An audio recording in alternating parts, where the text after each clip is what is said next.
പകൽ വെളിച്ചത്തിൽ 95 കിലോമീറ്റർ വരെ അകലെ നിന്ന് കാണാൻ സാധിക്കുന്ന ദുബായിലെ അമ്പരചുംബിയാണ് ബുർജ് ഖലീഫ. എത്ര തവണ കണ്ടാലും പുതുമ നഷ്ടപ്പെടാത്ത ലോകത്തിലെ കൂറ്റൻ കെട്ടിടം. 3 കമ്പനികൾ ചേർന്നാണ് ബുർജ് ഖലീഫ നിർമ്മിച്ചത്. എന്നാൽ ഇവരല്ല ഈ കൂറ്റൻ കെട്ടിടത്തിന്റെ ഉടമസ്ഥർ. ദുബായ് ഭരണകൂടമാണ് ബുർജ് ഖലീഫയുടെ ഉടമസ്ഥർ എന്ന് ചിലർ വിശ്വസിക്കുന്നു. ഷാർജ ഭരണകൂടമാണ് എന്ന് പറയുന്നവരുമുണ്ട്.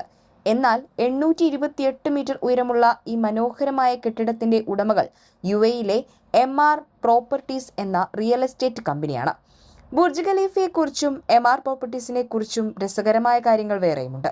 163 നിലകളുള്ള ബുർജ് ഖലീഫ ആഡംബരത്തിന്റെയും അഭിമാനത്തിന്റെയും ചിഹ്നമായി UAE ഉയർത്തിക്കാട്ടുന്ന കെട്ടിടമാണ്. ബുർജ് ഖലീഫയുടെ നിർമ്മാണത്തോടെയാണ് ലോകസഞ്ചാര ഭൂപടത്തിൽ ദുബായ് നിറയാൻ തുടങ്ങിയത്. അതിവേഗം മാറിക്കൊണ്ടിരിക്കുന്ന UAE-യുടെ മുഖമാണ് 6 വർഷം കൊണ്ട് നിർമ്മാണം പൂർത്തിയാക്കിയ Burj Khalifa.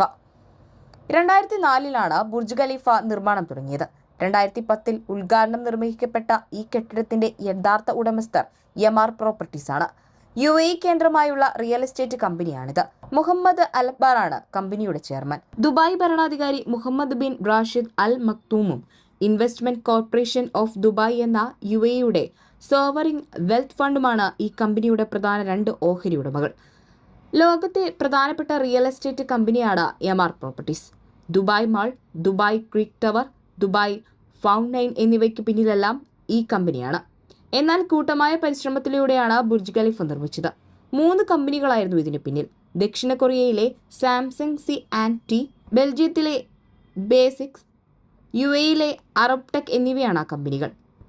North ടെക്കോട്ടയിലെ KVLY TV ആയിരുന്നു ലോകത്തിലെ ഉയരമുള്ള കെട്ടിടം. ടൊറോണ്ടോയിലെ CN ടവർ ആയിരുന്നു സ്വതന്ത്രമായി നിൽക്കുന്ന ഏറ്റവും വലിയ കെട്ടിടം. ഈ 2 റെക്കോർഡുകളും ഒരുമിച്ച് തകർത്തായിരുന്നു ബുർജ് ഖലീഫയുടെ വരവ്. കൂടാതെ ഏറ്റവും കൂടുതൽ നിലകളുള്ള കെട്ടിടവും ഇന്ന് ബുർജ് ഖലീഫയാണ്. ഏറ്റവും കൂടുതൽ നിലയിൽ ആളുകൾ താമസിക്കുന്നു എന്ന പ്രത്യേകതയും ഈ കെട്ടിടത്തിനുണ്ട്.